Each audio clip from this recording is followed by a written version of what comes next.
나 진심으로 미국 안 돌아가. 뉴욕은 지옥이야. 나 한국으로 이민 올 거니까 절대 말리지 마.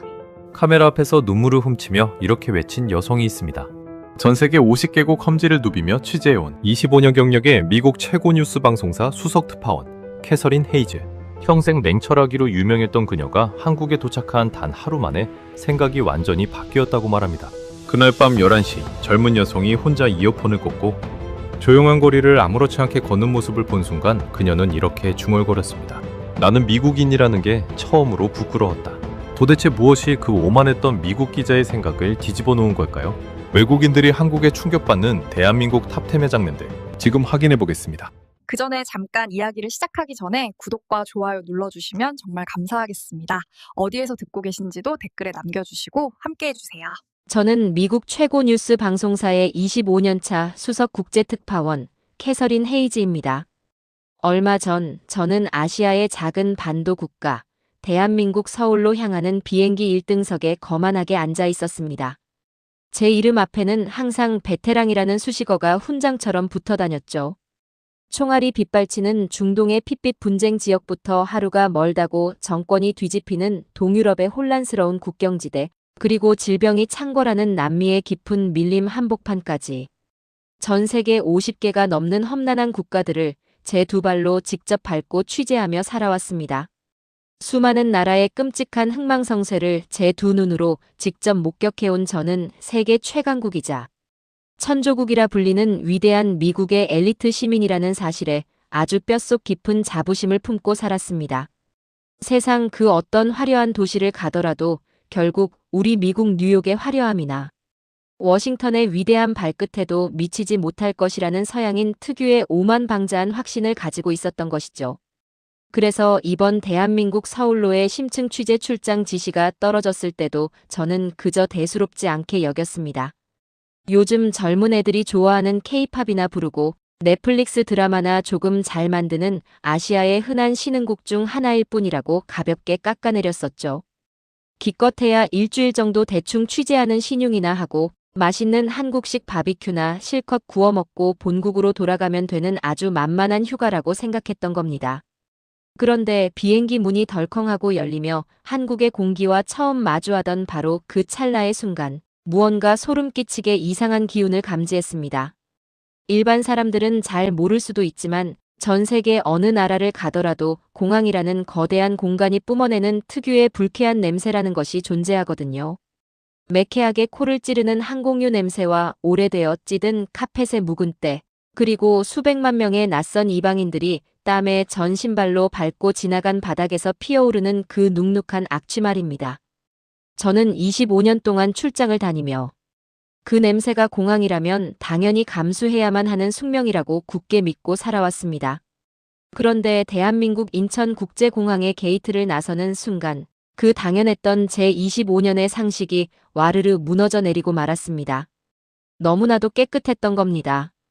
숨을 들이마시는 순간 공기가 도무지 형용하기 어려울 정도로 맑고 투명하여 제 폐부를 시원하게 씻어내리는 것만 같았죠. 아무런 불쾌한 냄새조차 나지 않는 완벽한 무균의 청정구역이 제 눈앞에 펼쳐졌습니다. 머리 위로 아득하게 펼쳐진 거대한 유리 천장 사이로는 따스한 자연광이 폭포수처럼 쏟아져 내리고 그 엄청난 규모의 거대한 공항 전체가 티끌 하나, 먼지 한 톨 없이 조용하고 단정하게 반짝거리며 늙은 서양 기자의 길을 완벽하게 압도하고 있었습니다. 저는 너클 잃은 채 그 자리에 멈춰서서 조국. 미국의 가장 크고 위대하다는 뉴욕 존 F 케네디 국제공항의 처참한 꼬라지를 조용히 떠올려 보았습니다. 천장의 형광등은 관리가 안 되어 반쯤 나가 침침하게 깜빡거리고 벽면은 낡고 시커먼 때가 타 있으며 쥐나 바퀴벌레가 튀어나올 것 같은 좁고 낡은 게이트 안에는 비행기 연착에 지친 사람들의 짜증 섞인 고함 소리가 가득한 곳이었죠. 무거운 짐을 이끌고 밖으로 나서자마자 귀가를 때리는 무례한 택시. 기사들의 신경질적인 고성과 매캐하게 폐를 찌르는 더러운 배기가스 냄새가 진동하던 곳. 그것이 바로 세계 1위 경제대국이라는 미국이 자랑하는 최고 국제공항의 참담하고 부끄러운 민낯이었습니다.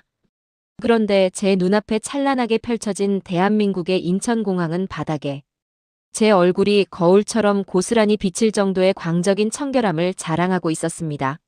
한치의 오차도 없이 계산된 사람들의 물 흐르는 듯한 이동선과 최첨단 디지털 편의 시설까지 우리 미국의 낡은 공항과는 감히 비교조차 할 수 없는 완벽한 미래 도시의 성전과도 같았죠. 감히 두 공항을 비교한다는 것 자체가 피땀 흘려 이 공항을 가꾼 한국인들에게 무례하고 미안해질 정도로 압도적인 격차를 느꼈습니다. 입국 심사대 앞에서도 저는 또 한 번 경악을 금치 못했습니다. 뉴욕 공항에서는 불친절한 직원의 얼굴을 보기 위해 뱀처럼 다리를 튼 거대한 줄을 서서 다리가 끊어질 듯 아프게 한두 시간은 멍하니 기다려야만 했습니다. 그것이 외국인으로서 감수해야 할 당연한 고통인 줄 알았죠.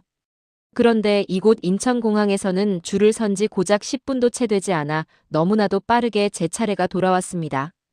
차가운 최첨단 기계 앞에 서서 여권을 스캔하자마자 자동 얼굴 인식 기기가 아주 부드러운 기계음을 내며 불과 3초 만에 유리문을 활짝 열어주더라고요. 수화물을 찾는 곳에 도착해보니 제 무거운 캐리어는 남이 집어 던진 흔적도 없이 이미 컨베이어 벨트 위에 아주 반듯하고 가지런한 자세로 저를 기다리고 있었습니다. 뉴욕 공항에서 가방이 깨지거나 분실되는 일이 비일비재했던 것을 생각하면 이곳은 그야말로 천국이 따로 없었던 것이죠.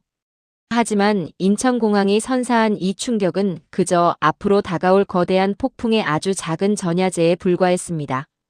서울 도심의 한복판으로 들어가기 위해 매끈하게 빠진 공항철도에 몸을 싣는 순간 저는 다시 한번 끔찍한 문화 충격을 경험해야만 했습니다. 기차의 출발 시각은 분 단위도 아닌 초 단위로 소름 끼치게 정확하게 딱 맞아떨어지며 문이 닫혔습니다. 좌석은 먼지 하나 없이 푹신하고 깨끗했으며 열차가 거침없이 철로를 내달리는 동안에도 내부의 덜컹거리는 소음은 거의 들리지 않을 정도로 고요하고 안락했습니다. 그런데 시청자 여러분, 제가 한국의 이 쾌적한 지하철 자리에 앉자마자 가장 먼저 무의식적으로 했던 짐승 같은 행동이 무엇인지 아십니까? 바로 코를 킁킁거리며 공기 중의 냄새를 맡으려 안간힘을 썼던 겁니다. 그것은 아주 슬프고도 지독한 뉴욕 시민들만의 반사적이고 비참한 생존 습관이었죠. 평생을 타고 다닌 뉴욕의 지하철은 그 누구라도 본능적으로 코를 막고 숨을 깊게 참아야만 했으니까요. 수십 년 동안 지하에 켜켜이 쌓인 노숙자들의 소변 냄새와 꽉 막힌 여름날에 찌든 땀 냄새, 그리고 선로를 버젓이 뛰어다니는 팔뚝만한 쥐들의 시체 썩는 냄새가 끔찍하게 숙성된 구역질. 나는 지옥의 악취가 진동하기 때문입니다. 그런데 세상에, 대한민국 서울의 공항철도 안에서는 아무리 숨을 깊게 들이마셔도 단 한 줌의 불쾌한 냄새조차 맡을 수가 없었습니다. 찌릿내는커녕 오히려 쾌적하게 정화된 공기와 누군가 비싼 향수를 뿌린 듯한 은은하고 기분 좋은 향기마저 감돌고 있었죠. 당황한 제가 주변을 이리저리 두리번거렸을 때 옆에 앉은 한국인 승객들은 이 완벽한 무균 상태의 공간이 너무나도 당연하다는 듯이 평온하게 눈을 감고 휴식을 취하거나 스마트폰을 들여다보고 있었습니다. 이 완벽한 쾌적함과 흔들림 없는 고요함이 한국 사람들에게는 감탄할 거리조차 되지 못하는 평범한 일상의 권리였던 것입니다.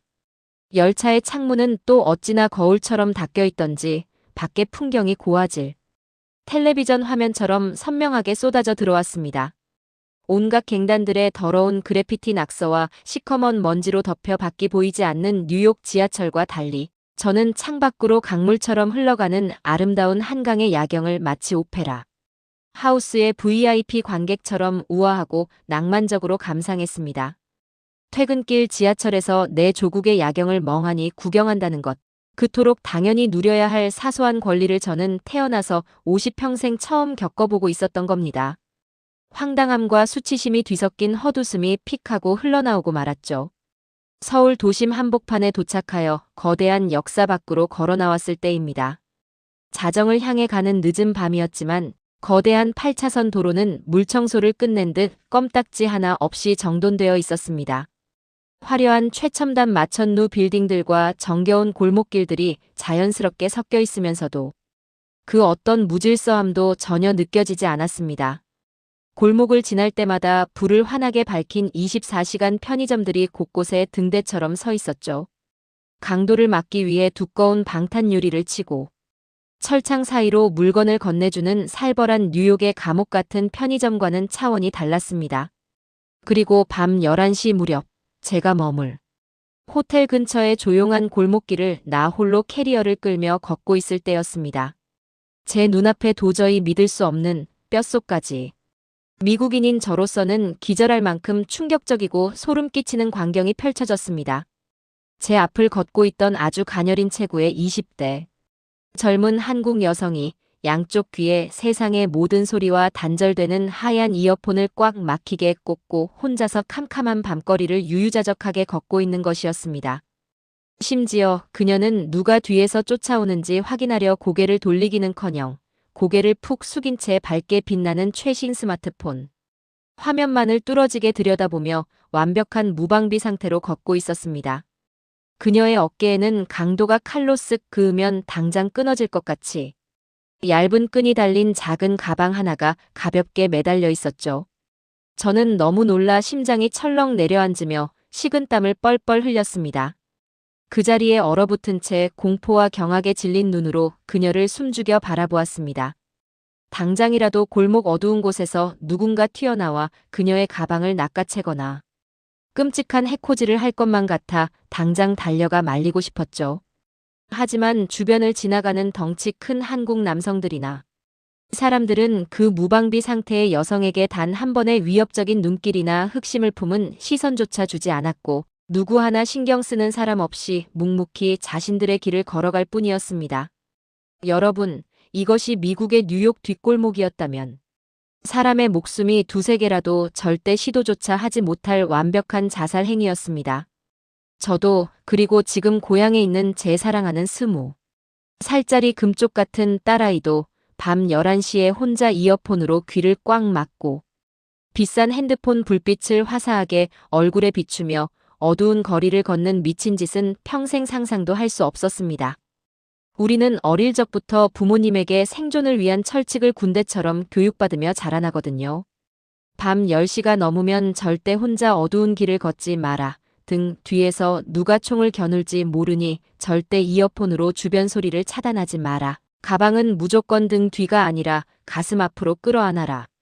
그것이 세계 제1의 선진국이자 민주주의의 심장이라는 미국에서 선량한 시민들이 하루하루 목숨을 부지하며 살아가기 위해 뼈에 문신처럼 새겨야 하는 끔찍하고 잔혹한 일상의 상식입니다.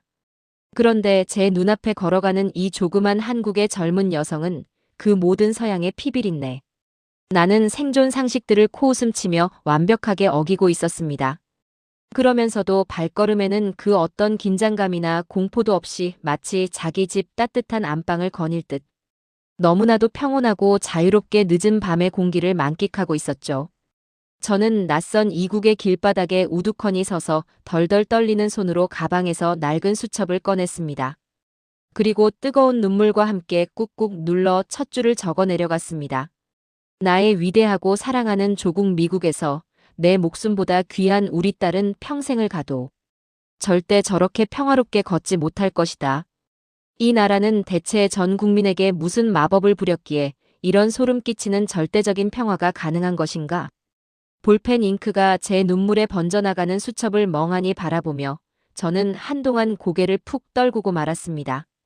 왠지 모르게 제 가슴 한구석이 수천 톤의 육중한 납덩이를 올려놓은 것처럼 너무나도 묵직하고 서럽게 꽉 조여왔기 때문입니다.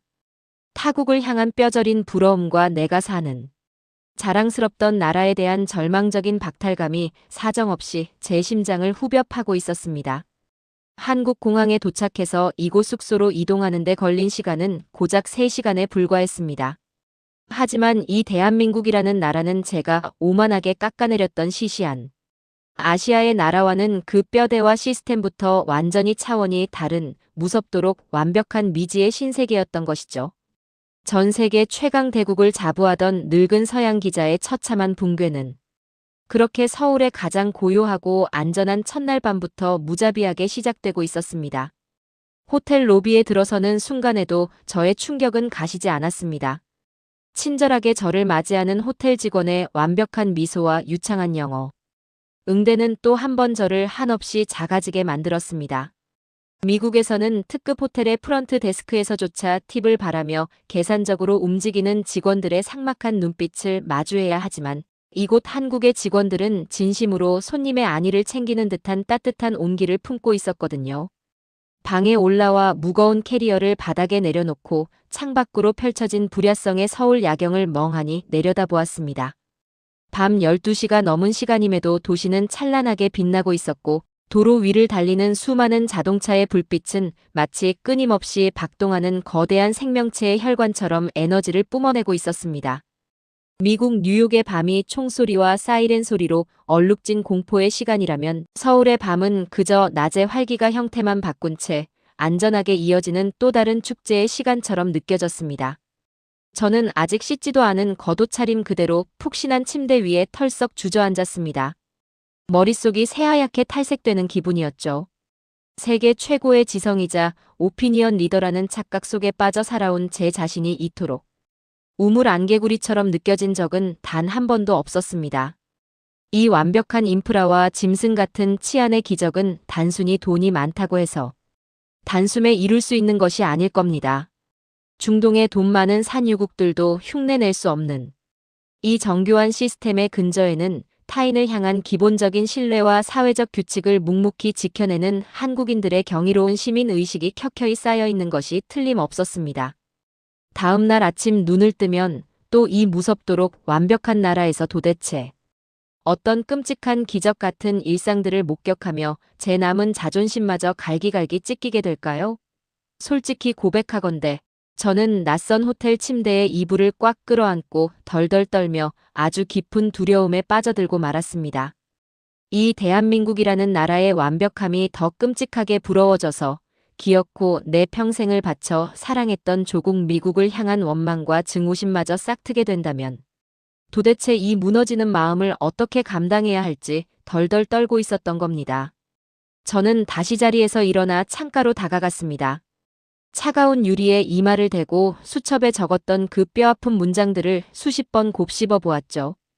미국이 최고다. 아메리칸 드림은 영원하다. 제가 25년간 전 세계를 돌며 카메라 앞에서 그토록 당당하게 외쳐왔던 그 오만한 슬로건들이 지금 이 서울의 밤하늘 아래에서는 얼마나 허무하고 거짓된 메아리로 들렸는지 모릅니다. 저희 미국의 수많은 서민들은 비싼 세금을 내고도 밤거리를 마음 놓고 걷지 못하는 지독한 모순 속에 갇혀 살아갑니다. 자유라는 거창한 이름 아래 포장된 그 야만적인 방임이 결국 사람들의 일상을 공포로 몰아넣고 있다는 사실을 저는 태평양 건너 이 작은 반도 국가에 와서야 뼈저리게 통감했던 것이죠.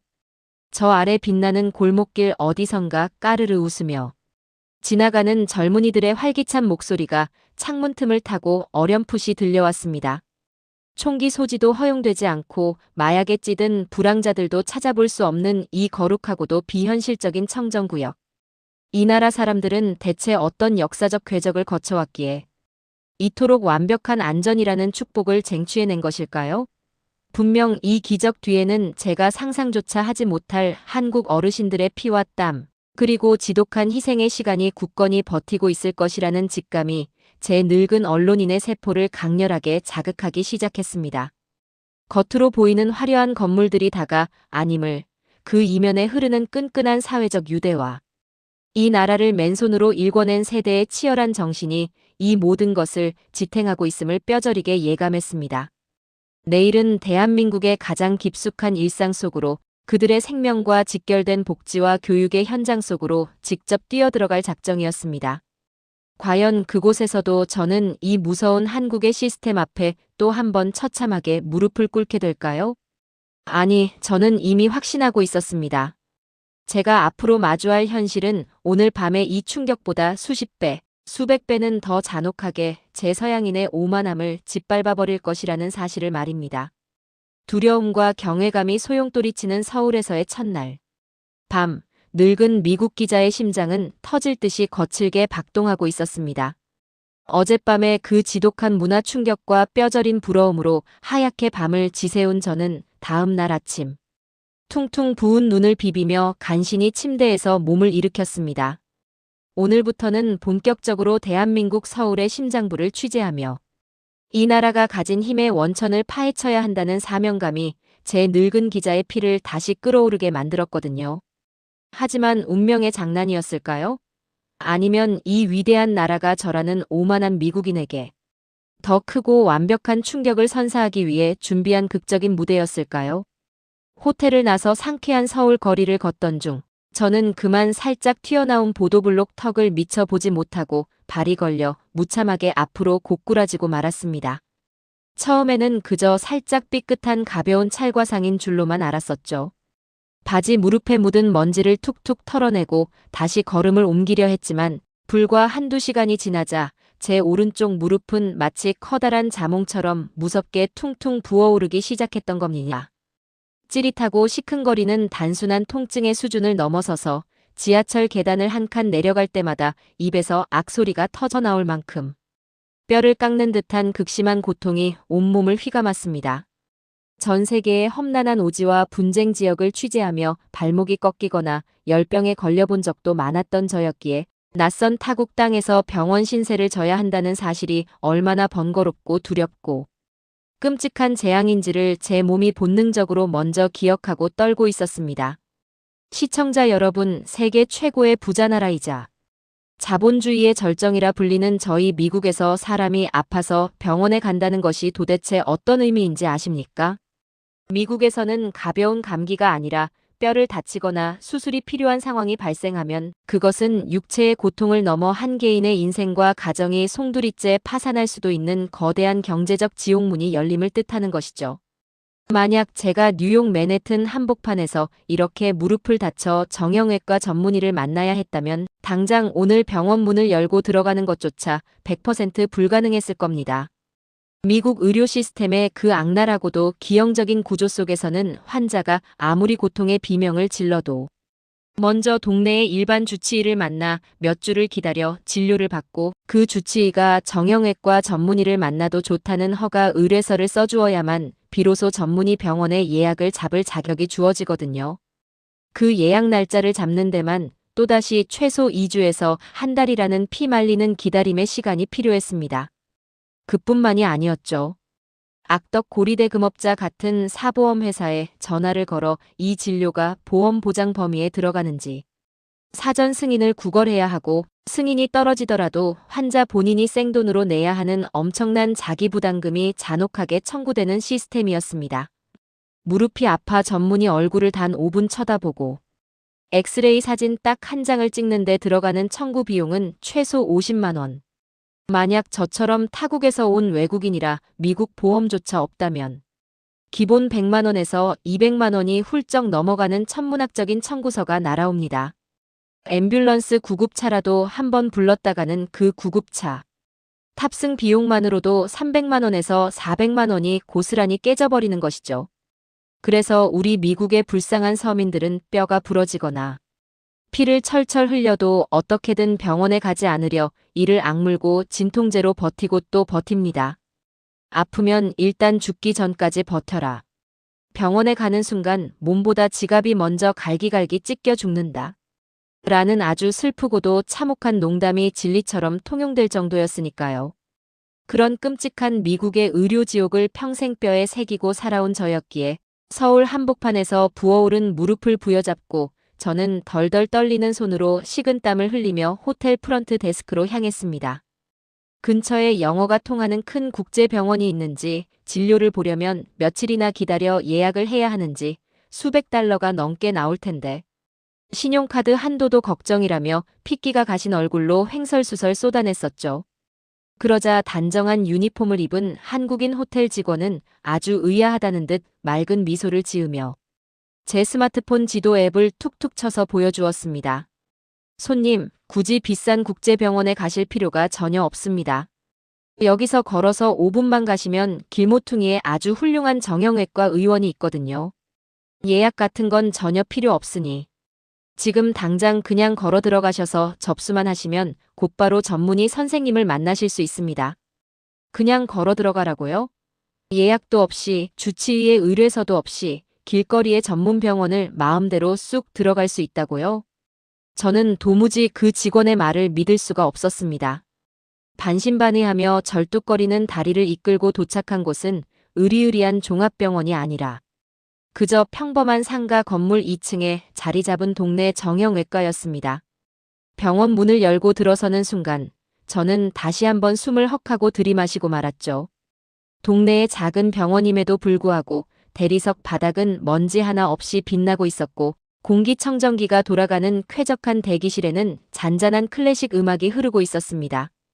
접수대 간호사에게 다가가 떨리는 목소리로 외국인도 진료가 가능하냐고 묻자 그녀는 너무나도 당연하다는 듯 친절하게 여권만 보여달라고 요구했습니다.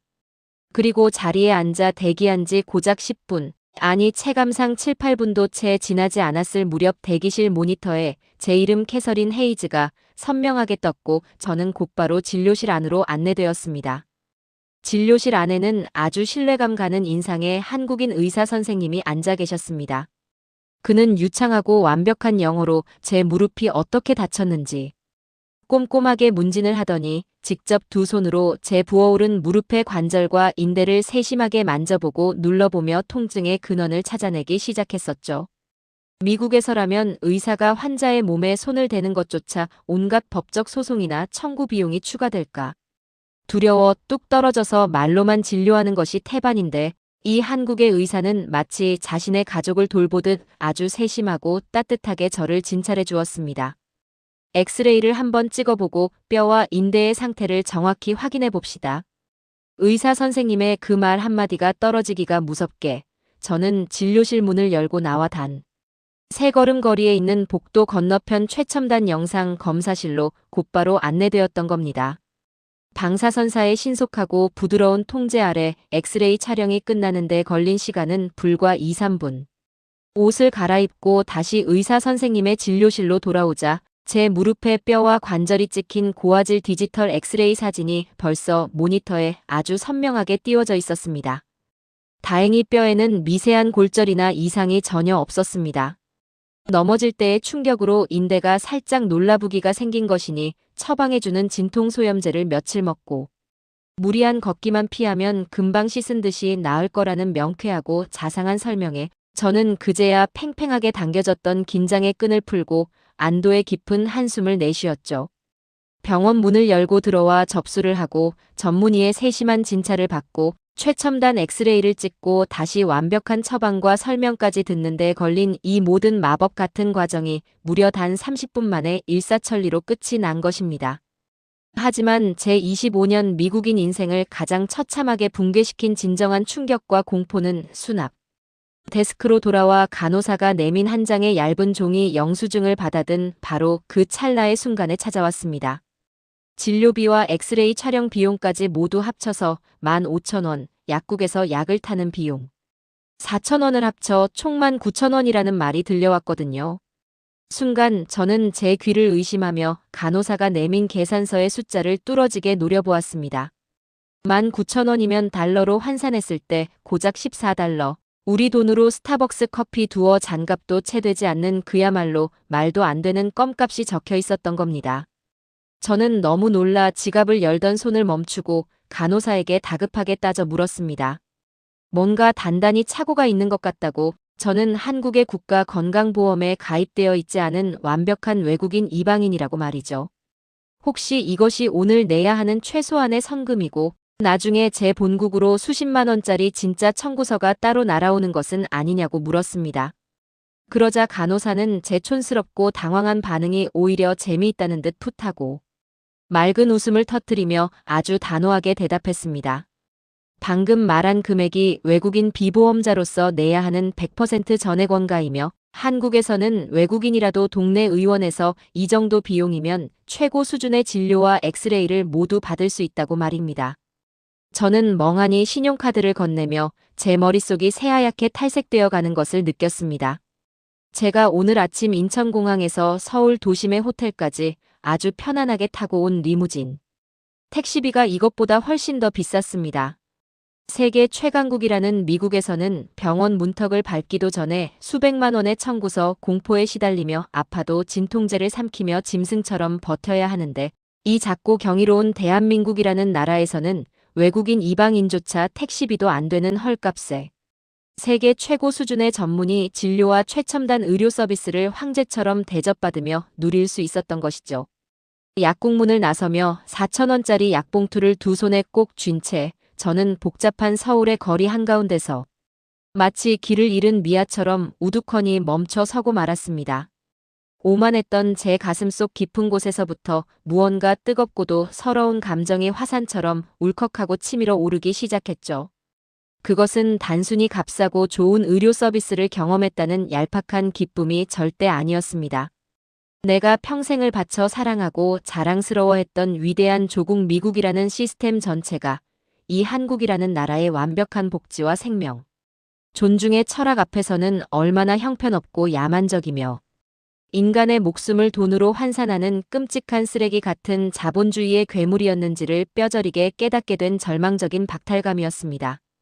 이 나라 대한민국 사람들에게 아프다는 것은 개인의 삶을 파멸시키는 경제적 재앙이 아니었습니다. 그저 일상에서 잠깐 스쳐 지나가는 작은 불편함일 뿐, 언제든 집 앞을 걸어나가 단돈 10,000원짜리 지폐 한두 장이면 최고 수준의 의사를 만나 몸을 고치고 다시 내일의 삶을 살아갈 수 있는 완벽한 국가적 보호 안에 살고 있었던 겁니다. 돈이 없어서 병원에 가지 못하고 뼈가 썩어 들어가는 수많은 미국의 빈민들과 아프면 병원에 가는 것이 너무나도 당연한 권리인 이 한국 사람들의 완벽한 평화.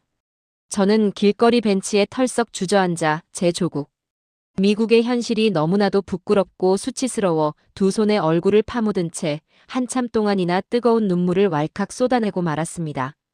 하지만 시청자 여러분, 한국이 저라는 거만한 미국 기자에게 안겨준 영혼의 충격파는 고작 병원비 19,000원에서 끝날 정도로 시시한 것이 결코 아니었습니다. 저는 부은 무릎에 냉찜질을 해가며 진통제를 삼킨 뒤 출장의 두 번째 핵심 취재 일정이었던 대한민국의 교육 시스템을 심층적으로 파헤치기 위해 서울 시내의 한 평범한 공립초등학교로 무거운 발걸음을 옮겼습니다.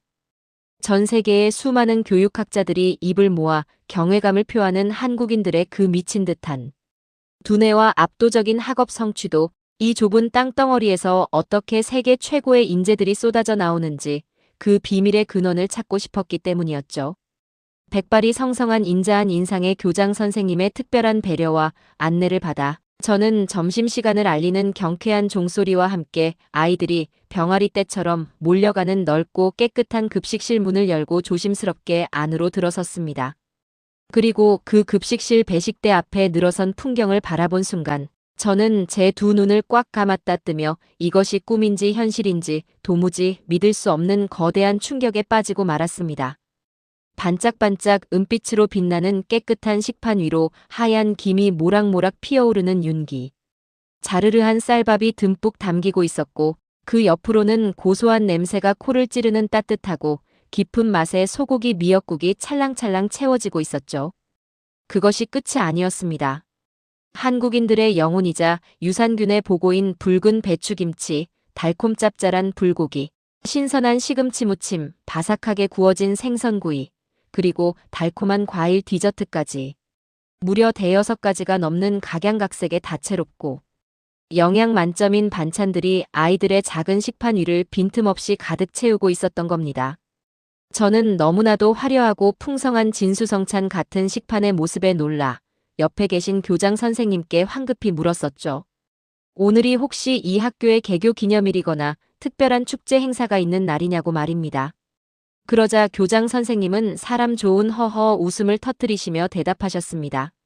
오늘은 그저 평범한 화요일일 뿐이며 한국의 초등학교에서는 영양사가 아이들의 성장과 두뇌 발달을 위해 매일 다른 메뉴로 이렇게 따뜻하고 풍성한 급식을 제공한다고 말입니다. 그 평범하다는 묵직한 한마디에 저는 마치 망치로 명치를 3개 얻어맞은 듯 숨이 턱 막히며 머릿속에 제 어린 시절 조국 미국에서의 끔찍하고 형편없었던 점심시간의 기억들이 주마등처럼 스쳐 지나갔습니다. 저는 세계 1위 경제 대국 미국에서 초등학교를 다녔습니다. 하지만 제가 점심시간마다 학교 식당에서 받아들었던 식판 위의 음식들은 꽁꽁 얼어있던 것을 대충 오븐에 데워 기름기가 뚝뚝 흐르는 싸구려 냉동 피자 한 조각, 소금에 절여진 눅눅한 감자튀김 몇 개, 그리고 정체를 알 수 없는 화학 첨가물이 가득한 분홍색 소시지가 끼워진 핫도그가 전부였었죠. 채소라고는 피자 위에 묻은 토마토 페이스트나 붉은 케첩이 전부였던 그 쓰레기 같은 정크푸드로 배를 채우는 것이 미국 공교육 급식의 참담한 현실이었습니다. 그런데 이 좁은 반도 국가 대한민국의 아이들은 국가가 책임지고 고용한 전문 영양사들이 이른 새벽부터 정성껏 손질한 신선한 채소와 따뜻한 국물, 그리고 발효 음식인 김치를 매일 점심마다 너무나도 당연한 권리처럼 풍성하게 누리고 있었습니다. 눈물을 훔치며 저는 떨리는 목소리로 교장 선생님께 마지막 질문을 던졌습니다. 가난한 집 아이들은 이 밥을 먹지 못해 상처를 받지는 않느냐고 말이죠. 그러자 교장 선생님은 아주 단호하고도 자랑스러운 목소리로 제 귓가에 쐐기를 박으셨습니다. 대한민국 서울의 모든 초중고등학교 급식은 100% 전면 무상급식입니다. 부자든 가난한 자든 부모의 지갑, 사정과 상관없이 대한민국의 모든 아이들은 국가가 세금으로 따뜻한 밥을 먹입니다. 저는 다리에 힘이 풀려 벽에 등을 기댄 채 주르륵 미끄러져 내렸습니다. 미국에서는 부모가 가난하여 급식비 계좌에 잔액이 부족하면 점심시간에 전교생이 보는 앞에서 식판을 빼앗아 쓰레기통에 처박고 차가운 식빵, 쪼가리를 던져주는 끔찍한 일들이 버젓이 일어납니다. 하지만 대한민국은 달랐습니다. 그들은 자라나는 아이들의 밥상 앞에서만큼은 그 어떤 자본주의의 차가운 논리나 차별도 완벽하게 용납하지 않는 세상에서 가장 따뜻하고 위대한 어른들의 철옹성 같은 보호막을 치고 있었던 것이죠.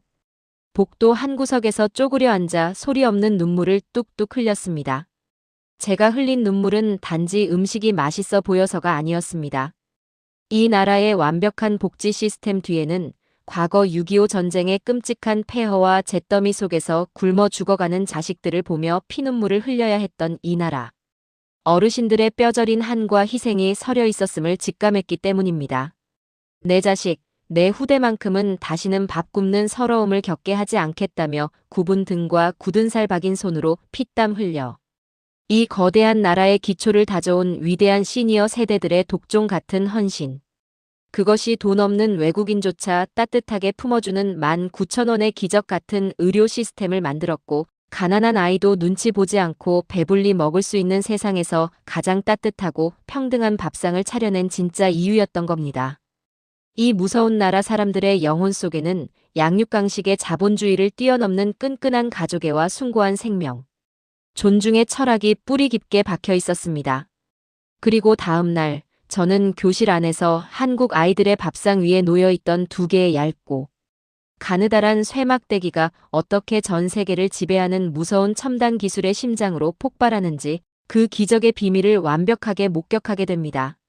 다음 날 아침 저는 한국 아이들이 도대체 어떻게 전 세계 학업 성취도를 휩쓸고 그토록 똑똑한 두뇌를 가질 수 있었는지, 그 근본적인 비밀을 파헤치기 위해 다시 한번 그 초등학교의 교실로 발걸음을 옮겼습니다.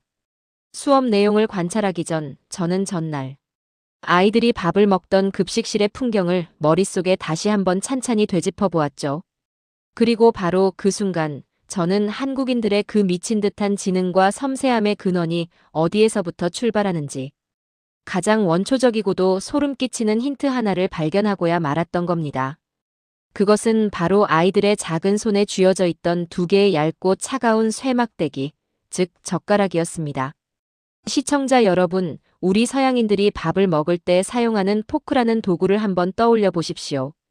포크는 그저 손에 꽉 쥐고 음식물을 향해 폭력적으로 푹 찌르기만 하면 끝나는 아주 단순하고 1차원적인 도구입니다.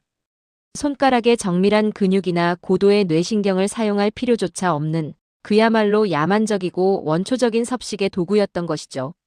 그런데 이 한국의 아이들은 고작 7, 8살밖에 되지 않은 그 조그만 손으로 둥글고 미끄러운 쇠젓가락 2개를 마치 자신의 손가락 신경을 연장한 것처럼 너무나도 능숙하고 자유자재로 부리고 있었습니다.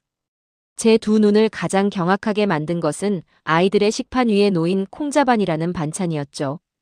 그 작고 미끄럽고 새까만 콩알 하나를 얇은 쇠젓가락 끝으로 정확하게 집어 올려 단 한 번도 바닥에 흘리지 않고 입속으로 쏙쏙 골라 넣는 그 경이로운 모습. 두 개의 쇠막대기를 서로 다른 힘으로 미세하게 조절하며 그 작은 물체를 완벽하게 통제하여 집어 올린다는 것은 인간의 손가락 관절 수십 개와 미세한 소근육들, 그리고 그것을 명령하는 뇌의 전두엽 시냅스가 0.1 초의 오차도 없이 완벽하게 수만 번 교차하며 터져야만 가능한 아주 고도의 뇌신경 과학적 예술 행위였던 겁니다.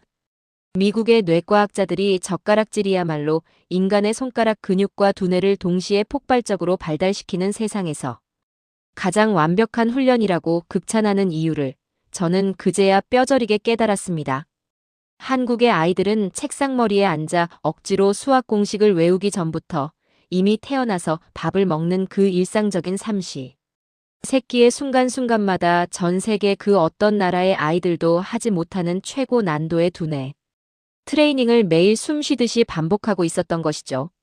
숙소로 돌아와 덜덜 떨리는 손으로 전 세계의 지능 지수를 연구하는 국제기구의 최신 IQ 비교 데이터를 찾아보았습니다. 전 세계 100여 개가 넘는 국가를 대상으로 한 이 냉혹한 지표에서 대한민국은 평균 IQ 110.8이라는 압도적이고 경이로운 숫자로 세계 최상위권을 당당하게 차지하고 있더라고요. 세계 평균이 고작 99점에 불과한 것을 생각하면 이것은 인간의 종이 다르다고 느껴질 만큼의 끔찍한 격차였습니다. 그렇다면 제가 그토록 자랑스러워하던 세계 최강국 미국의 IQ는 도대체 몇이었을까요? 96점. 무려 세계 77위였습니다. 세계 평균조차 한참 밑도는 참담하고 수치스러운 성적표. 그것이 바로 우리 미국의 멍청한 진짜 민낯이었던 것이죠. 이것은 한국 사람들이 유전적으로 타고나서 똑똑한 것이 결코 아니었습니다. 사회 전체의 시스템과 수천 년의 역사가 사람의 두뇌를 가장 극한으로 발달시키고 정밀하게 만드는 방향으로 완벽하게 설계되어 있다는 그 짐승 같은 사실이 저를 압도했습니다. 밥상에서부터 손가락을 쓰는 아주 미세한 방식, 그리고 끈질긴 인내심. 그들이 보여준 교실 안의 풍경은 저의 부러움을 완벽한 절망으로 바꾸어 놓기에 충분했죠. 제가 참관했던 초등학교의 수학 시간, 선생님이 칠판에 복잡한 문제를 하나 적어놓자 수십 명의 아이들은 일제히 입을 꾹 다물고 자신의 공책에 고개를 파묻은 채 무서운 집중력으로 문제를 풀기 시작했습니다. 교실 안에는 오직 연필심이 종이 위를 사각사각 스치는 기분 좋은 소리만이 고요하게 울려 퍼졌습니다. 문제를 틀린 아이는 스스로 지우개로 지우고 다시 끈질기게 매달렸고 정답을 맞힌 아이는 선생님이 시키지도 않았는데 다음 문제를 스스로 찾아 묵묵히 풀어나갔었죠. 만약 미국의 평범한 공립초등학교 교실에서 이와 똑같은 수업을 진행했다면 불과 5분도 지나지 않아 아이들은 집중력을 잃고 짐승처럼 괴성을 지르며 교실을 뛰어다녔을 겁니다. 자유라는 핑계로 스스로 통제하고 몰입하는 법을 가르치지 않는 서양의 쓰레기 같은 방임 교육이 아이들의 영혼을 망쳐놓았던 겁니다. 7살 때 얇은 쇠젓가락으로 미끄러운 콩자반을 완벽하게 통제하여 집어 올리던 그 무서운 조그만 손이 20살이 되면 전 세계의 최첨단 학문과 영어 논문을 집어삼키며 세상을 호령하게 되는 기적. 아주 사소한 일상의 통제와 집중이 겹겹이 수십 년간 쌓이고 축적되어 거대한 천재들의 산맥을 만들어낸 것이죠. 그리고 이 무서운 한국인들의 손끝이 도대체 현실 세계에서 어떤 짐승 같은 거대한 괴물을 만들어내고 있는지 저는 다음 날 진행된 대한민국의 심장부 반도체 공장 취재에서 아주 뼈저리게 확인하게 되었습니다. 경기도에 위치한 거대한 반도체 연구시설의 로비와 VIP 홍보관에 들어서는 순간 저는 이미 이들이 뿜어내는 압도적인 위용에 숨이 턱 막히고 말았죠. 말끔한 정장을 입은 최고 위급 기술 담당 임원이 거대한 스크린 앞에 서서 제게 단독으로 브리핑을 시작했습니다. 그리고 그의 입에서 HBM이라는 낯선 영문 이니셜이 튀어나왔을 때 저는 솔직히 그것이 도대체 무슨 의미인지 정확히 알지 못했습니다. HBM, 즉 고대역폭 메모리라는 이 복잡한 이름의 반도체는 지금 전 세계의 패권을 좌우하고 있는 인공지능, AI 연산에 절대적으로 없어서는 안 될 가장 치명적이고 특화된 고성능 메모리 반도체라고 하더라고요.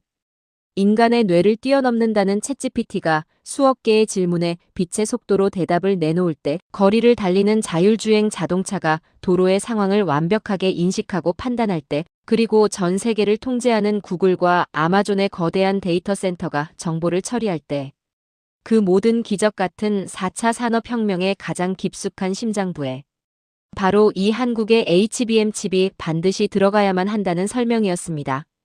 그런데 저를 진짜 미치고 팔짝 뛰게 만든 경악스러운 팩트는 바로 그 다음이었죠. 그 담당 임원은 아주 차분하고 흔들림 없는 미소를 지으며 제게 이렇게 말했습니다. 캐서린 기자님, 지금 전 세계의 인공지능을 굴러가게 만드는 이 심장 같은 HBM 칩의 전 세계 총생산량 중 무려 80%가 오직 이곳 대한민국에서 만들어져 전 세계로 수출되고 있습니다. 저는 그 숫자를 듣는 순간 귀를 의심하며 들고 있던 펜을 바닥에 떨어뜨릴 뻔했습니다. 80%라고요? 전 세계 시장의 80%를 이 조그만 나라 하나가 완벽하게 독점하고 있다고요? 저는 다급하게 자료를 다시 확인했습니다. 그것은 소름 끼치는 팩트였죠. 한국의 거대 기업들이 세계 1, 2위를 다투며 미친 점유율을 질주하고 있었습니다. 여러분, 지금 미국, 중국, 유럽의 강대국들이 앞다투어 더 똑똑한 인공지능을 내놓겠다며 천문학적인 달러를 쏟아붓고 피 튀기는 전쟁을 하고 있지 않습니까? 그런데 그 거대한 전쟁을 치르기 위해 반드시 필요한 총알과 포탄을 이 대한민국이라는 나라가 완벽하게 쥐고 흔들고 있었던 겁니다. 미국 실리콘밸리에서 세상을 지배한다는 엔비디아, 마이크로소프트, 구글 같은 거대한 기업들이 지금 가장 벌벌 떠는 것이 무엇인지 아십니까? 바로 우리 한국의 반도체. 공장 라인에 혹시라도 기계 하나 멈출까봐 밤잠을 설치고 있습니다. 그 잘난 미국 기업들의 미래가 지구 반대편 이 한국 땅에 온전히 내맡겨져 있다는 사실입니다. 홍보관의 한쪽 거대한 벽면에는 세계 지도가 찬란하게 빛나고 있었고 한국의 반도체가 핏줄처럼 공급되는 나라들이 붉은 빛으로 표시되어 있었죠. 미국, 중국, 일본, 유럽 전역. 거의 모든 대륙을 완벽하게 뒤덮고 있었습니다. 심장이 멈추면 거대한 인간의 몸뚱이가 즉사해버리듯 한국의 반도체 밸브가 단 며칠만 끊기면 전 세계의 첨단 생태계가 완벽하게 멈추어 서서 파멸해버리는 아주 기괴하고도 무서운 통제의 구조였던 것이죠. 반도체라는 것은 그저 돈이나 쏟아붓는다고 뚝딱 만들어지는 얄팍한 마법이 결코 아닙니다. 극한의 오차도 허용하지 않는 수만 개의 공정을 통제해야 하는 악마의 영역이죠. 수십 년 전 한국이 처음 반도체 사업에 뛰어들겠다고 선언했을 때 콧대 높은 일본과 우리 미국은 분수를 모르는 미친 짓이라며 조롱하고 손가락질했습니다. 하지만 이 지독한 한국의 어르신들은 전 세계의 멸시 속에서도 결코 무릎을 꿇지 않으셨습니다. 실패하면 다시 공장을 짓고 피눈물을 삼키며 밤을 새워 칩을 깎아내고 또 투자하셨죠. 젓가락으로 콩을 집어내던 그 무서운 집념과 끈기가 작업복에 기름때를 묻혀가며 청춘을 바친 우리 시니어 세대의 그 독종 같은 희생이 모여 마침내 세계 시장의 80%를 짓밟아버리는 거대한 제국을 완성해낸 것이었습니다. 저는 다리가 후들거려 그 홍보관을 서둘러 빠져나오며 취재 수첩을 펴고 떨리는 글씨로 이렇게 적었습니다. 전 세계 강대국들이 인공지능의 왕자를 차지하겠다고 피 터지게 싸우는 동안 대한민국은 그 싸움에 쓰일 모든 총알을 독점하고 있었다. 이 나라는 겉으로 요란하게 싸우지 않고 가장 깊은 밑바닥에서 조용히 세상을 지배해 버렸다. 하지만 대한민국의 진짜 소름 끼치는 저력은 차가운 강철과 반도체 칩에서만 끝나는 것이 아니었죠. 이들이 뿜어내는 그 압도적인 무형의 권력, 즉 사람의 영혼을 미치게 만드는 거대한 문화의 중력은 제가 주말 오후 홍대와 명동의 거리를 걷던 순간 저의 뇌구조를 또다시 완벽하게 폭파시켜버리고 말았습니다. 저는 한국에 오기 전까지만 해도 이른바 한류라는 것을 그저 젊은 애들 사이에서 유행하는 얄팍한 트렌드 정도로만 아주 가볍게 치부하고 있었습니다. 90년대 홍콩 영화나 일본 애니메이션이 반짝했다. 사라졌듯이 시간이 지나면 썰물처럼 잦아들 한때의 유행이겠거니 하며 거만하게 단언했었죠. 하지만 서울 홍대 앞 거리를 걷는 순간 제 그 착각은 보기 좋게 뺨을 얻어맞았습니다. 거리는 발 디딜 틈 없이 외국인들로 미어터지고 있었거든요. 그런데 그들은 그저 명소를 사진이나 찍고 떠나는 단순한 관광객 무리가 아니었습니다. 한국 아이돌의 굿즈를 가슴에 품고 눈물을 글썽이는 유럽의 청년들, 거리에 걸린 한국어 간판을 소리내어 읽으며 감격해하는 미국 백인 여성들, 허름한 길거리 포장마차에서 매운 떡볶이를 입에 넣고 세상 가장 행복한 표정으로 영상을 찍는 금발의 대학생들까지. 그들에게서 발견한 가장 소름 끼치는 공통점은 바로 그들 모두가 이 낯선 한국 땅에서 서툰 발음으로나마 어떻게든 한국어를 쓰려고 미친 듯이 노력하고 있다는 사실이었습니다. 여러분, 영어는 전 세계 패권의 공용어잖아요. 영어를 배우려 안달인 사람들은 널려 있지만 냉정하게 말해 한국어는 이 좁은 한반도를 벗어나면 쓸 일이 거의 없는 언어입니다. 그런데 지금 이 순간 전 세계 수억 명의 서양 젊은이들이 자발적으로 밤잠을 줄여가며 단어장을 펼쳐들고 이 어려운 한국어를 미친 듯이 공부하고 있었던 것이죠. 이유는 단 하나였습니다.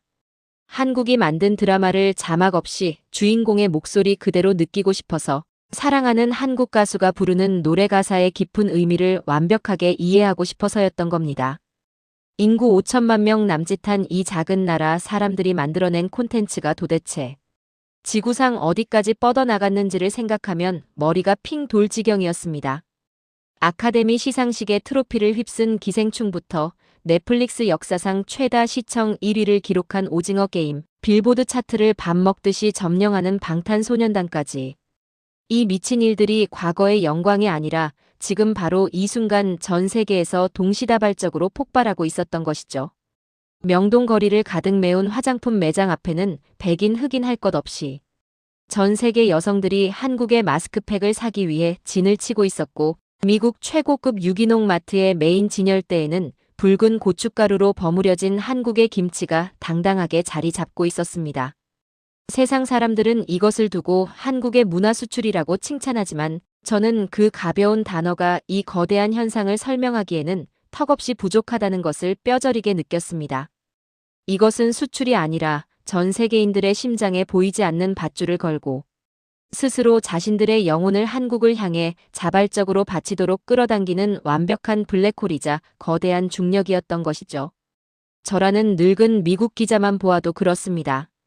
한국의 문제점을 파헤치겠다며 오만하게 취재를 왔던 제가 어느새 밤이면 호텔 침대에 엎드려 넷플릭스로 한국 드라마를 보며 펑펑 울고 웃는 완벽한 한국 문화의 노예로 전락해버린 제 자신을 발견하고 소스라치게 놀랐으니까요.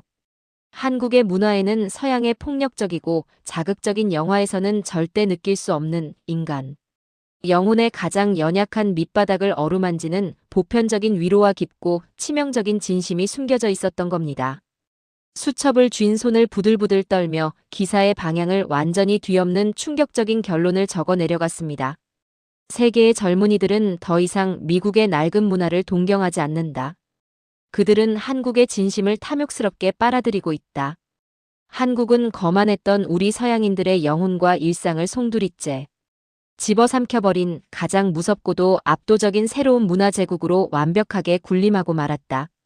전 세계를 집어삼키는 한국의 반도체와 문화라는 거대한 두 마리 용의 실체를 목격한 뒤 저는 밤이 깊도록 뜬 눈으로 밤을 지새워야만 했습니다.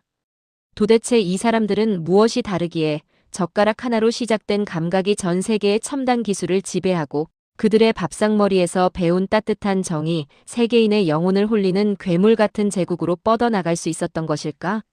이 엄청난 번영의 진짜 기원, 바로 이 나라 어르신들이 피눈물로 써내려간 그 참혹하고도 위대한 역사의 심연 속으로 걸어 들어갈 준비를 하며 제 심장은 또 한 번 걷잡을 수 없이 요동치고 있었습니다. 이 모든 기적들이 절대 어느 날 아침 하늘에서 뚝 떨어진 것이 아님을 가난과 멸시 속에서도 오직 내 자식 잘 살게 해보겠다는 일념 하나로 허리띠를 졸라매셨던 대한민국의 부모님들.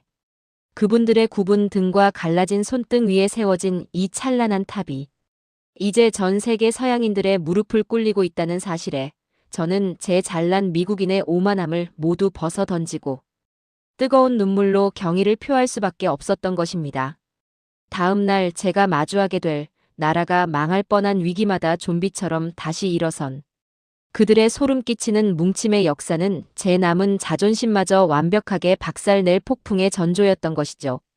전 세계를 집어삼키는 한국의 반도체와 문화라는 거대한 두 마리 용의 실체를 목격한 뒤 저는 좁은 숙소 방 안에서 밤이 깊도록 뜬 눈으로 지새워야만 했습니다. 도대체 이 사람들은 무엇이 다르기에 젓가락 하나로 시작된 그 미세한 손끝의 감각이 전 세계의 심장을 쥐락펴락하는 첨단 기술로 폭발하고 그들의 밥상머리에서 배운 따뜻한 정이 세계인들의 영혼을 홀리는 짐승 같은 문화 제국으로 뻗어나갈 수 있었던 것일까요? 그 근본적이고도 거대한 의문을 풀기 위해 저는 다음 날 아침 이 나라의 가장 깊고 아픈 심연이자 그들이 어떻게 이 모든 기적을 가능케 했는지 진짜 뿌리가 숨쉬고 있는 눈물겨운 역사 속으로 걸어 들어갈 채비를 마쳤습니다. 솔직히 고백하건대 서양의 수천 년 된 그리스 로마 고대사나 미국의 독립, 전쟁사 같은 굵직한 세계사에만 익숙해져 있던 저에게 아시아의 작은 반도, 국가 역사를 취재한다는 것은 처음엔 그저 활자 몇 개나 뒤적이는 지루하고 고리타분한 일정이 될 것이라 가볍게 생각했었죠. 하지만 그날 제가 마주한 대한민국의 역사는 결코 낡은 박물관에 먼지 쌓인 지루한 기록 따위가 아니었습니다.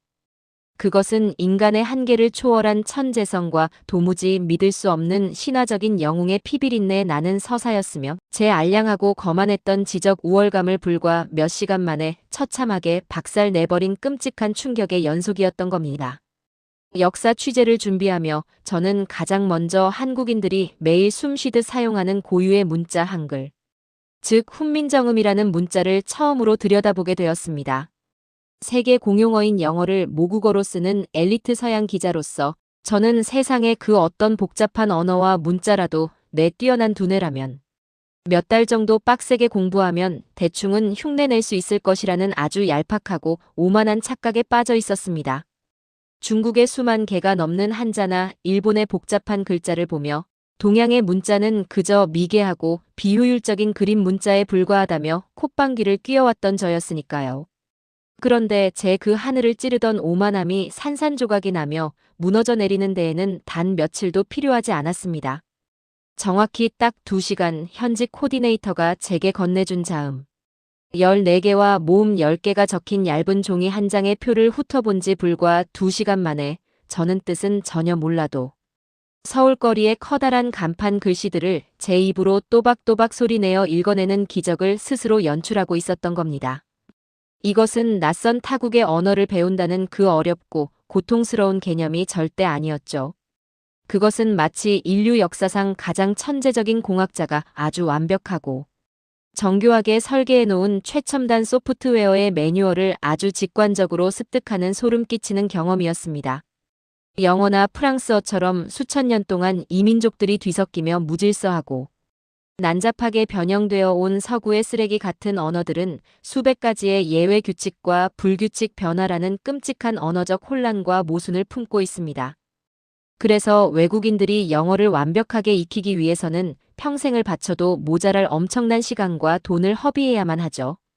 하지만 1443년 이 조그만 나라의 세종이라는 천재적이고 위대한 군주가 창제한 한글은 철저하게 과학적이고 뼈 시리도록 논리적이었습니다. 인간의 발음 기관이 움직이는 모양을 그대로 본떠 글자의 뼈대를 만들고 마치 21세기 디지털 시대의 컴퓨터 이진법 코드처럼 명확하고 단순한 규칙 하나만으로 세상의 모든 소리를 내고 블록처럼 무한대로 조합해낼 수 있는 이 미친 듯한 문자를 보며 저는 전신의 찌릿한 전율을 느꼈습니다. 지금 전 세계의 콧대 높은 인공지능 학자들과 언어학자들이 입을 모아 한글이야말로 컴퓨터와 인간이 가장 완벽하고 오차없이 통신할 수 있는 지구상 유일한 기적의 문자라고 혀를 내두르며 극찬하는 이유를 온몸으로 뼈저리게 이해한 순간이었습니다. 도대체 500년 전에 동양의 한 왕이 어떻게 이토록 아득한 미래의 21세기 디지털 시대를 꿰뚫어보고 이런 괴물 같은 문자를 맨바닥에서 홀로 설계해낼 수 있었을까요? 이것은 평범한 인간의 지적 영역을 완전히 넘어선 신의 계시이자 우주적인 경이로움 그 자체였던 겁니다. 하지만 그 기적의 문자 앞에서 넋을 잃고 있던 저를 훨씬 더 깊고 잔혹한 충격과 경외감의 늪으로 빠뜨린 것은 그 다음으로 마주한 한 인물의 처절한 전쟁 기록이었습니다. 바로 대한민국 국민들이 피 속 깊이 신앙처럼 모시는 이름, 이순신이라는 위대한 장군의 존재였죠. 처음 영문으로 번역된 명량해전의 역사적 기록을 읽어 내려갔을 때 저는 헛웃음을 치며 제 눈을 강력하게 의심했습니다. 그리고 즉시 뉴욕 본사의 팩트체크 부서에 다급하게 전화를 걸어 이 어처구니 없는 기록의 진위 여부를 조사해달라고 윽박질렀습니다. 고작 부서져가는 낡은 배 12척을 이끌고 바다를 시커멓게 뒤덮은 일본의 정예 함대 133척을 정면으로 박살내고 전멸시켰다는 대목은 제 서양인의 얄팍한 상식으로는 명백하게 후대인들이 조작하고 과장해낸 유치한 영웅 신화이자 새빨간 거짓말이었으니까요. 세계 해전사에서 영국의 넬슨 제독이 이룬 트라팔가 해전을 인류 최고의 기적으로 꼽으며 우러러보던 저의 굳건한 서양 중심적 지식 체계가 통째로 지진을 맞은 듯 흔들리는 순간이었습니다. 하지만 본사에서 날아온 팩트체크의 회신 기록은 단 1%의 과장도 없는 소름 끼치도록 완벽한 팩트요. 거짓 없는 역사적 진실이라고 명확하게 내뱉고 있었습니다. 그것은 단순히 운이 좋았거나 무식한 용기로 밀어붙인 기적이 아니었죠. 바다의 좁은 수로와 시간 단위로 변하는 물살의 방향, 그리고 수백 척의 적선이 서로 엉켜 자멸할 수밖에 없는 적의 심리적 오만함까지 수천 수만 가지의 변수를 머릿속으로 차갑게 계산해 넣은 치밀하고 악마적인 전술이었던 겁니다. 죽고자 하면 살 것이고 살고자 하면 죽을 것이다. 도망칠 곳 없는 절망적인 사지의 바다 한가운데서 두려움에 떠는 부하들을 향해 그가 내뱉은 이 서퍼런 한마디는 그저 멋을 부리기 위한 장수의 낭만적인 명언이 아니었습니다. 죽음의 공포마저 통제하고 극복하여 국가라는 거대한 시스템을 기어이 가동하게 만든 초인적인 리더의 차가운 이성이자 피 끓는 절규였죠. 더욱 저의 콧대를 꺾고 저를 눈물 흘리며 숙연하게 만든 것은 전장의 한복판에서 그가 매일 밤 피를 토하는 심정으로 써내려갔던 그의 일기, 난중일기라는 기록물이었습니다. 칼을 찬 무서운 무장이 전장에서 늙으신 어머니를 사무치게 그리워하며 눈물을 훔치고 부하들의 억울한 죽음 앞에서 밤새워 고뇌하고 아파하는 그 끔찍하리만치 인간적인 모습들. 이토록 불가능한 승리를 일구어낸 구국의 신이 단순히 신화 속의 차가운 괴물이 아니라 우리와 똑같이 붉은 피가 흐르고 상처받는 연약한 인간이었음을 그 낡은 일기장이 눈물겹게 증명하고 있었기 때문입니다. 저는 이순신 장군의 그 피 묻은 기록들 앞에서 차마 고개를 들지 못하고 한참 동안이나 숨을 죽인 채 움직일 수조차 없었습니다. 유럽이 그토록 찬양하는 넬슨 제독도 나폴레옹도 결코 갖지 못했던 그 고결하고 숭고한 자기 희생과 그 어떤 절망 앞에서도 굴복하지 않은 압도적인 승리.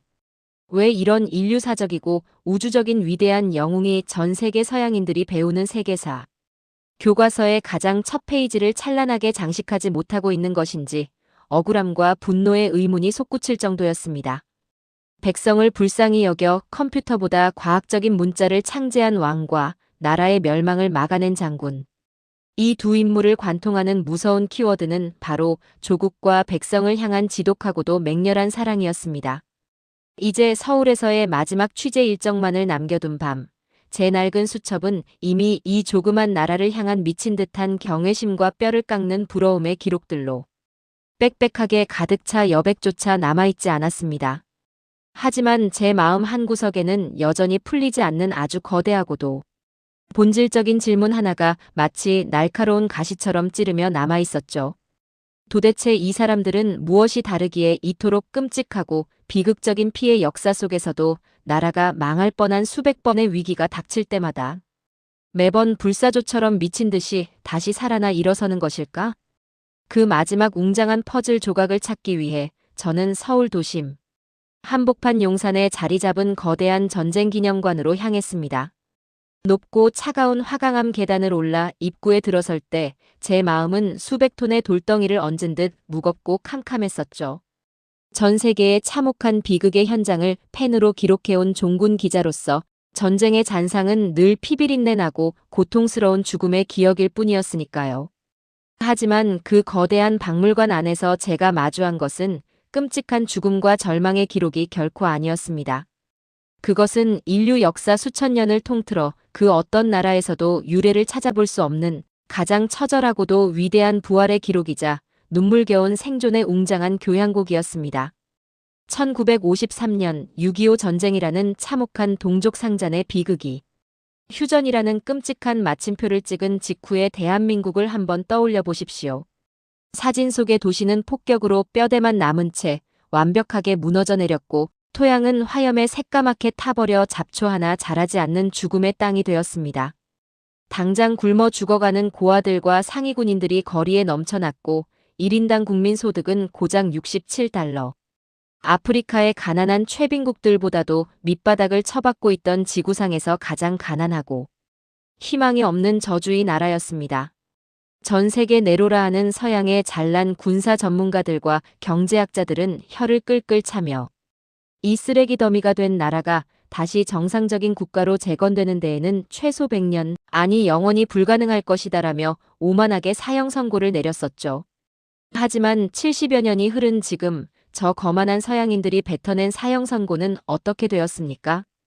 대한민국은 전 세계를 짓밟고 일어선 세계 10위권의 거대 경제 대국이자 강대국들의 심장인 인공지능 반도체를 쥐락펴락하고 전 세계인들의 영혼을 홀리는 가장 눈부신 문화의 제국으로 완벽하게 부활해 있었습니다. 세계의 적선을 구걸하며 원조를 받던 구차한 나라가 이제는 다른 나라를 원조해주는 당당한 나라로 바뀐 지구상 유일무이한 기적. 저는 이것을 그저 운이 좋아 파도를 잘 탄 것이라 오만하게 생각했었지만 지난 열흘간 제 두 눈으로 목격한 이 나라의 숨결은 결코 우연히 만들어낸 마법이 아니었습니다. 그것은 잿더미 속에서 내 자식들만큼은 굶기지 않겠다며 살과 뼈를 깎아내는 고통을 이겨낸 바로 우리 시니어 어르신들. 세대에 아주 지독할 정도로 처절한 피땀의 산물이었던 겁니다. 전쟁기념관을 걸어 나오며 제 머릿속을 가장 세게 후려친 두 가지의 끔찍한 사건이 더 있었습니다. 바로 1997년 IMF라는 국가부도 사태 때의 금 모으기 운동과 2007년 태안 앞바다의 끔찍한 원유 유출. 사고 때 보여준 한국인들의 그 미친 듯한 광기 어린 기적이었죠. 1997년 대한민국의 국고가 텅 비어버리고 나라가 외국 자본에 넘어가게 생겼다는 수치스러운 위기 앞에서 한국인들이 보여준 행동은 전 세계 서양 엘리트들의 뇌구조를 완벽하게 파괴시켜버렸습니다. 만약 미국이나 유럽에서 이런 경제 파탄이 일어났다면 시민들은 당장 마트의 유리창을 깨부수고 물건을 약탈하며 무능한 정부를 저주하고 거리에 불을 질렀을 겁니다. 그것이 자본주의 사회의 지극히 당연하고 합리적인 이기주의적 반응이니까요. 하지만 이 미친 대한민국 사람들은 폭동을 일으키는 대신 자신들의 집 안방 깊숙한 곳에 꽁꽁 숨겨두었던 장롱 속의 금부치들을 주섬주섬 꺼내어 거리로 쏟아져 나오기 시작했습니다.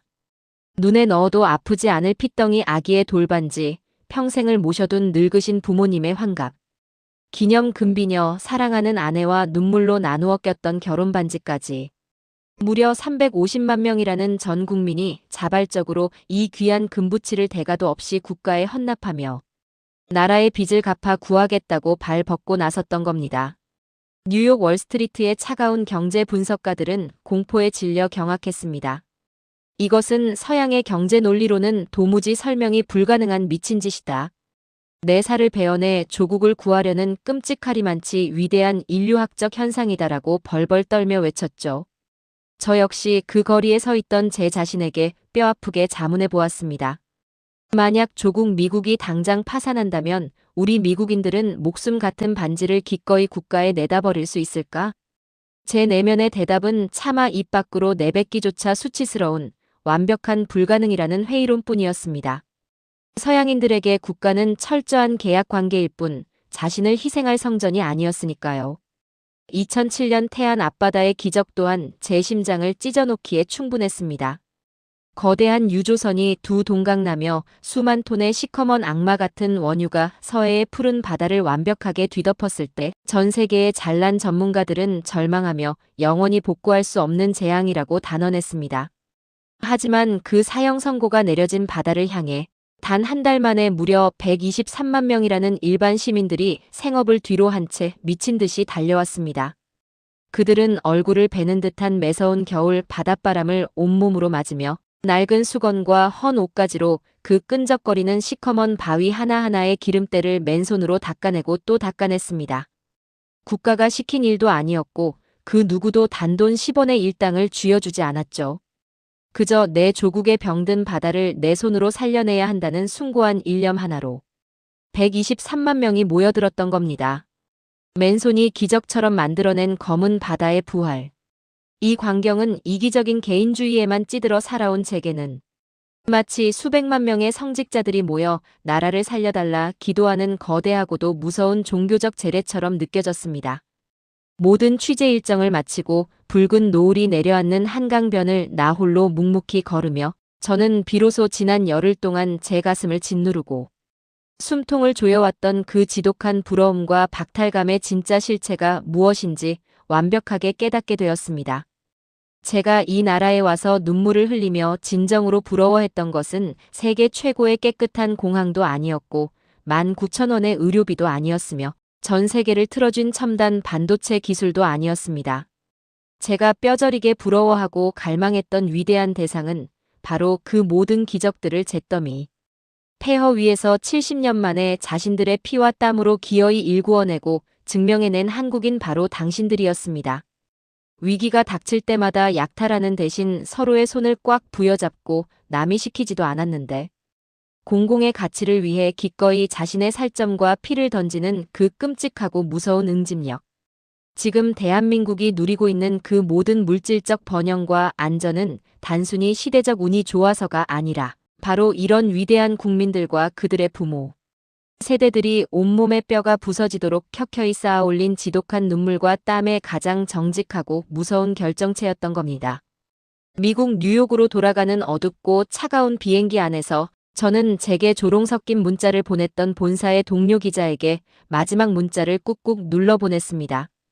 나 정말 한국 사람들이 진심으로 뼛속까지 너무 부러워. 동료는 여전히 삼성전자나 방탄소년단이 있는 부자 나라이니 살기 좋은 건 당연한 거 아니냐며 가벼운 질투로 응수했었죠. 하지만 저는 고개를 가로저으며 아주 차갑고 무거운 진실을 길게 쳐내려갔습니다. 아니, 넌 아직 아무것도 몰라. 삼성과 BTS가 하늘에서 뚝 떨어진 게 아니야. 그 기적 같은 기업과 문화가 도대체 어떤 끔찍한 눈물과 피와 헌신의 과정 속에서 세상에 튀어나올 수 있었는지를 내 두 눈으로 봐야 해. 그들이 걸어온 지옥 같은 시간을 안다면 내 입에서도 결코 가볍게 부럽다는 말이 나오지 못할 거야. 저는 스마트폰을 끄고 비행기의 작은 창밖으로 까마득히 멀어져가는 한국의 찬란한 해안선 불빛들을 가만히 내려다보았습니다. 그리고 콧대 높던 제 25년 미국 기자의 명예를 걸고 제 영혼 깊은 곳에서 하나의 완벽한 진실을 확신했습니다. 7살 꼬마의 손에 들린 얇은 쇠젓가락으로 세계 최고의 지성을 깨우고 부서진 배 12척으로 나라를 구하며 국난의 위기 때마다 금반지를 들고 서슴없이 거리로 뛰어나오는 이 짐승 같은 국민들이 살아 숨 쉬는 한 대한민국이라는 이 위대한 불사조는 언제나 인류가 가보지 못한 새로운 기적의 길을 가장 먼저 개척해낼 것이라고 말입니다. 태평양의 차가운 상공 한가운데서 저는 비로소 길고 길었던 제 취재 수첩의 마지막 페이지를 아주 조용히 덮었습니다. 그리고 그 낡은 수첩의 맨 마지막 장에는 오직 이 세상을 향해 뼈저리게 부르짖는 단 하나의 진실된 문장만이 아주 굵고 선명하게 남겨져 있었습니다. 세계 최강국 미국의 콧대 높은 기자였던 내가 잿더미에서 부활한 작은 거인.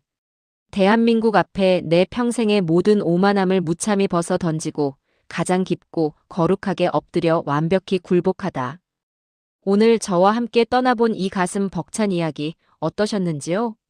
세계 최강국이라 으스대던 미국의 콧대 높은 엘리트 기자가 대한민국 땅을 밟자마자 무릎을 꿇고 급기야 자신이 미국인이라는 사실마저 부끄럽다며 눈물을 쏟아낸 그 숱한 기적들.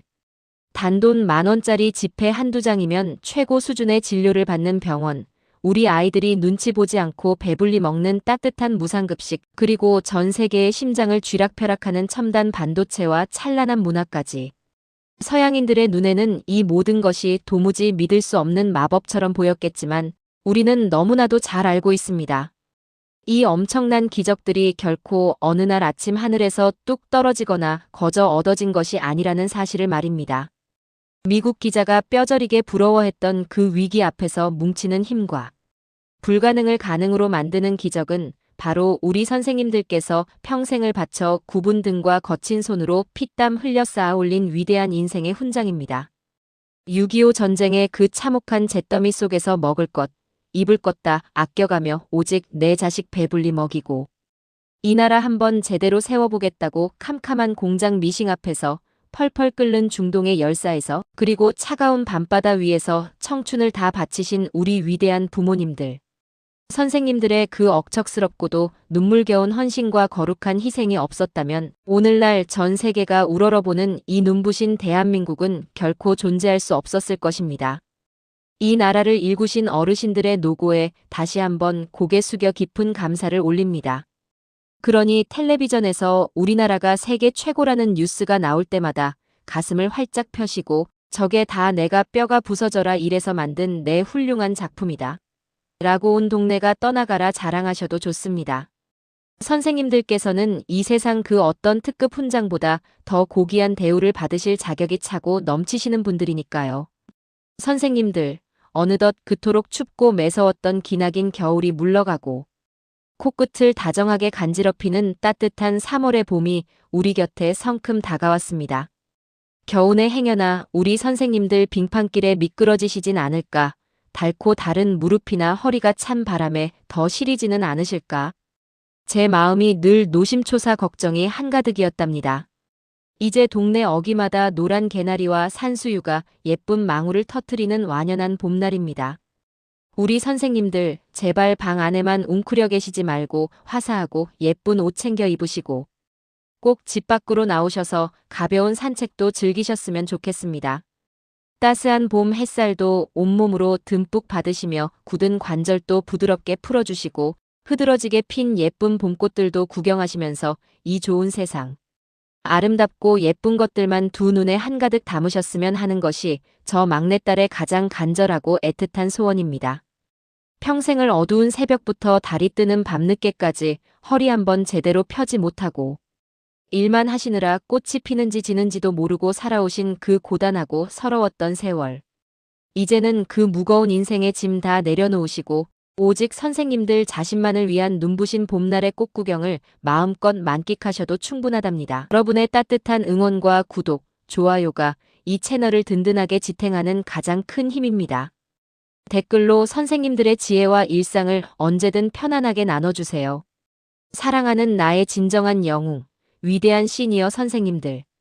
당신은 우리 대한민국의 가장 빛나는 자랑입니다. 오늘도 참으로 고생 많으셨습니다. 오늘 밤도 저녁 식사 든든하고 맛있게 챙겨 드시고 보일러 훈훈하게 틀어놓은 따뜻한 아랫목에서 세상 가장 편안하고 달콤한 꿈 꾸시기를 바랍니다.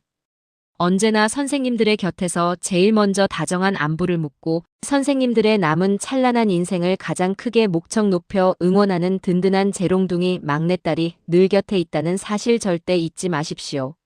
화면 너머 선생님들의 훈장 같은 거칠지만 따뜻한 두 손을 꽉 잡아드리며 머리 숙여 아주 깊은 존경과 사무치는 사랑을 전합니다. 내일 또 우리 선생님들 가슴 뭉클하게 적셔드릴 재미있고 따뜻한 이야기 한 보따리 가득 싸들고 씩씩하게 찾아오겠습니다. 언제나 존경하고 사랑합니다, 선생님. 편안하고 고운 밤 되세요.